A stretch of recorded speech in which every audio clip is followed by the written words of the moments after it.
को इशारा काफी आहे. त्यामुळे आमची इच्छा ज्ञानोबांनी या क्षणी पूर्णत्वास पुढे न्यावी. मी देवेंद्रजींना विनंती करतो, त्यांनी आपले अमृतवचन आम्हाला सिद्ध करून द्यावे.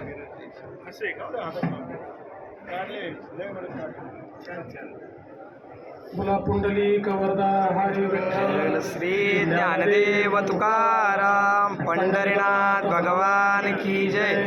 ज्ञानेश्वर महाराज की जय. जगद्गुरु तुकाराम महाराज की जय. हिंदवी स्वराज्याचे सरसंस्थापक छत्रपती शिवरायांना मानाचा मुजरा करतो. आज संत श्रेष्ठ श्री ज्ञानेश्वर महाराजांच्या 750व्या जयंतीच्या निमित्ताने सुवर्ण कलश आरोहण आणि पूजन या अतिशय नेत्रदीपक सोहळ्यामध्ये मंचावर उपस्थित असलेले महाराष्ट्राचे लोकप्रिय उपमुख्यमंत्री आणि ज्यांनी सांगितलं की ते उपमुख्यमंत्री म्हणून नाही तर एक वारकरी म्हणून मी आलो आहे, असे सन्माननीय श्री एकनाथ शिंदेजी, आमचे सहकारी मंत्री जयकुमार गोरेजी, या संस्थांचे अध्यक्ष जिल्हा व सत्र न्यायाधीश श्री महेंद्र महाजनजी, माननीय नीलमताई गोरे, आपण सर्वच ज्यांचं मार्गदर्शन घेतो ते या संपूर्ण वारकरी संप्रदायाचे अर्धव्यू श्री मारुती महाराज कुरेकरजी,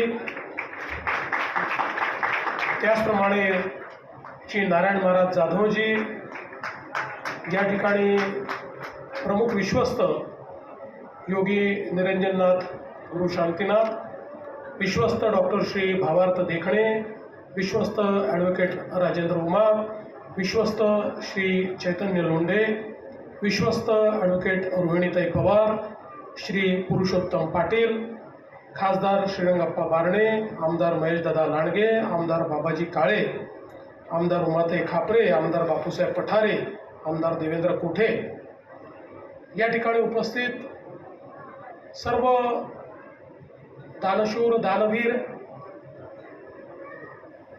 असे आमचे नागरिकगण, सर्व भगिनी आणि बंधूंनो, सर्वप्रथम आपल्या सर्वांना मी भारताच्या स्वातंत्र्य दिनाच्या खूप खूप शुभेच्छा देतो आणि आपलं स्वातंत्र्य चिरायू हो अशा प्रकारची ज्ञानेश्वर माऊलींच्या चरणी प्रार्थना देखील करतो. आणि आज जन्माष्टमीचा दिवस आहे. आपल्याला माहिती आहे की योगेश्वर श्रीकृष्णाला आपण पूर्ण अवतार मानतो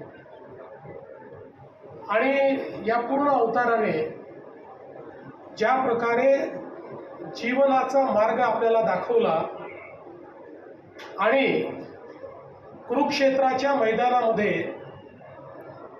ज्यावेळी पार्थ लढायला तयार, मी लढू शकत नाही असं सांगत होता, विश्वरूप दर्शन देत जगातलं सगळ्यात मोठं ज्ञान भगवद्गीता ही योगेश्वर श्रीकृष्णांनी सांगितली आणि त्याच पवित्र दिवशी ही गीता सामान्यातल्या सामान्यापर्यंत मराठीमध्ये ज्यांनी पोचवली, हे वैश्विक ज्ञान सामान्य माणसापासून जे कदाचित दूर होतं ते त्याच्यापर्यंत पोचवलं. अशा ज्ञानेश्वर माऊलींच्या या मंदिराच्या कळशाचं आरोहण, सुवर्ण कळशाचं आरोहण हे आज होत आहे. यापेक्षा सुंदर अशा प्रकारचा योगायोग हा दुसरा कुठलाच असू शकत नाही. आणि म्हणून मी सर्व विश्वस्त मंडळीचं मनापासून अभिनंदन करतो आणि त्यांचे आभार देखील मानतो. खरं म्हणजे अध्यक्ष तर प्रत्यक्ष न्यायाधीश महोदय आहेत, पण सगळे जे विश्वस्त आहेत, मला अतिशय आनंद वाटतो की ही नवीन पिढी आहे सगळे सुशिक्षित आहेत, शिकले सवरले आहेत आणि लौकिक ज्ञानासोबत आध्यात्मिक ज्ञान देखील यांनी सर्वांनी प्राप्त केलेलं आहे. वारकरी संप्रदायाची जी मूल्य आहे त्या मूल्यानुरूप काम करण्याचा प्रयत्न करणारे असे सगळे विश्वस्त या ठिकाणी लाभले. आणि म्हणूनच मला असं वाटतं की इतकं चांगलं सुवर्ण कलशाचं काम या ठिकाणी होऊ शकलं.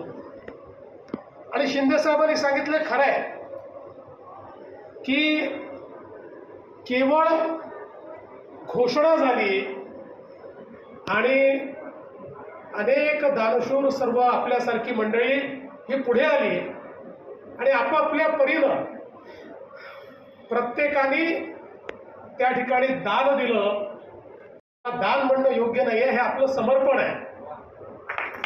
प्रत्येकाने आपापलं समर्पण दिलं आणि त्या समर्पणातनं हा सुवर्ण कलश या ठिकाणी उभा राहिला. आणि या समर्पणामध्ये कलशाचं काम हे आमच्या शिंदे साहेबांनी केलं, हे देखील अत्यंत महत्त्वाचं आहे. आणि आज एकीकडे सुवर्ण कलशाचं आपण आरोहण केलं आहे, त्याचं पूजन केलेलं आहे. आणि मगाशी योगीजींनी सांगितलं की देशामध्ये बोटावर मोजणारी मंदिरं आहेत की ज्या ठिकाणी संपूर्ण सुवर्णाचा कलश आहे. सुवर्ण कलश तर अनेक ठिकाणी आहे, पण संपूर्ण सुवर्णाचा कलश हा फार कमी ठिकाणी आहे. आणि आज त्यामध्ये आळंदीची भर या ठिकाणी पडली आणि माऊलीच्या या मंदिराची भर पडली. ही खरोखर आपल्या सगळ्यांकरता आनंदाची गोष्ट आहे.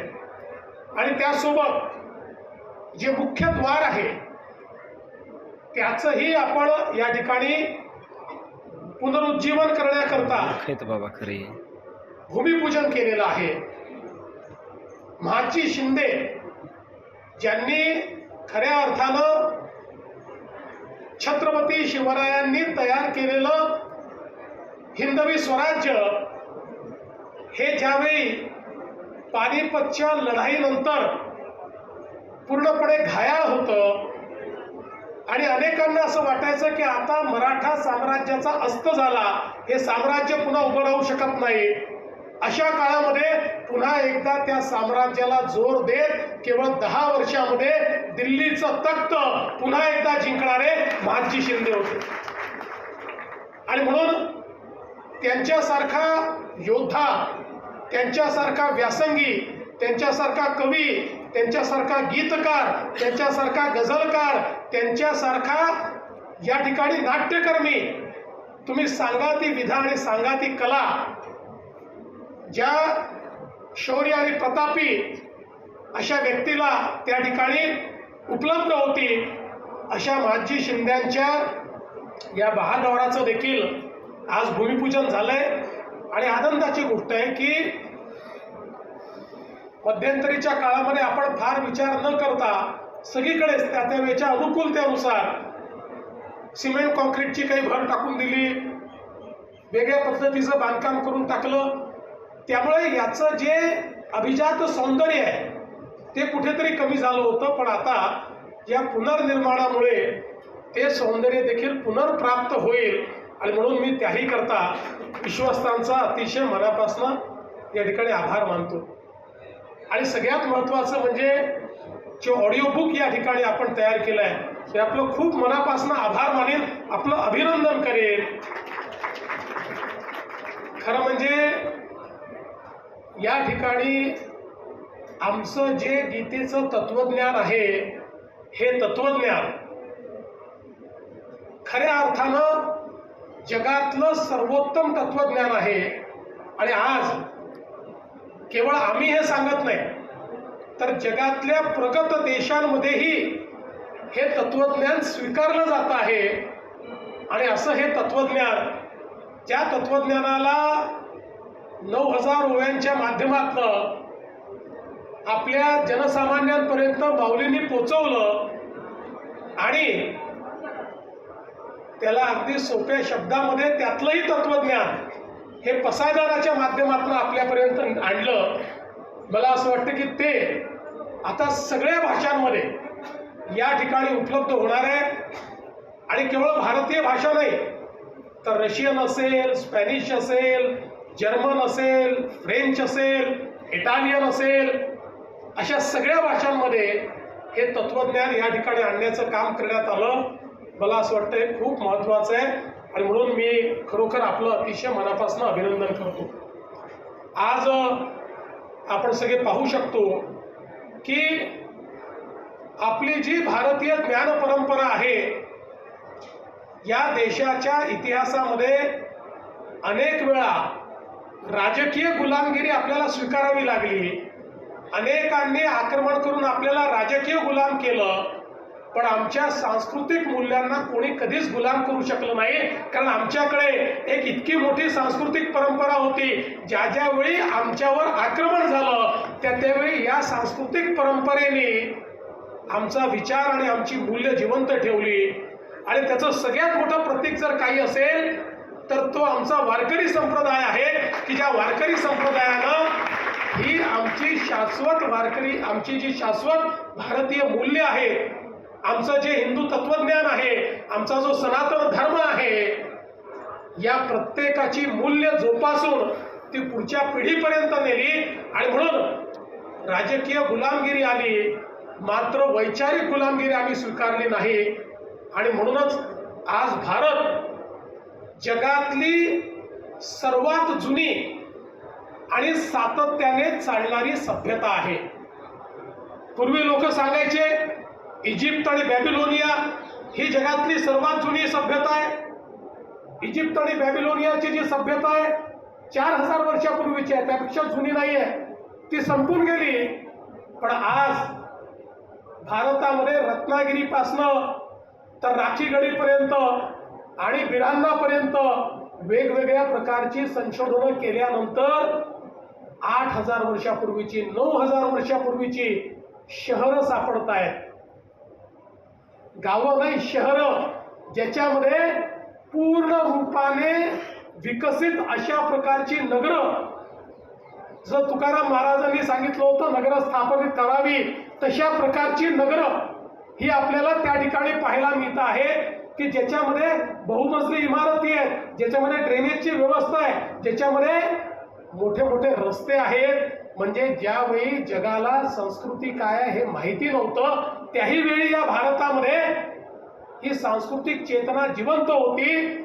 आणि त्याही वेळी आपण जर बघितलं तर आपल्याला त्या ठिकाणी खऱ्या अर्थानं हीच सांस्कृतिक मूल्य, हाच वैष्णव धर्म, हीच शिवाची उपासना, हे सगळं आपल्याला त्या ठिकाणी पाहायला मिळतं.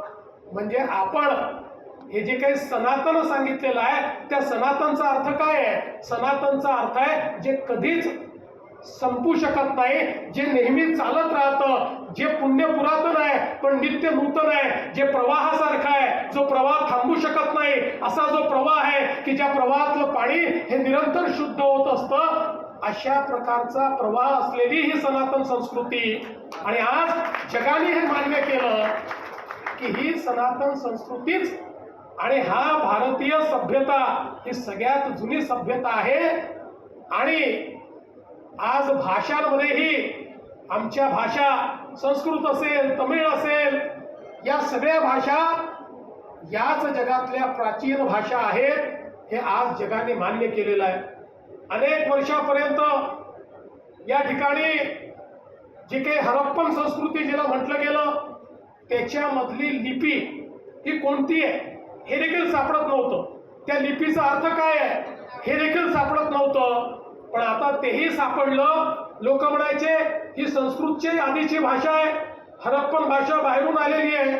पण आता जेव्हा हरप्पन भाषेचं देखील कोडं उलगडलं तर लक्षात आलं लिपी वेगळी आहे पण भाषा संस्कृत आहे.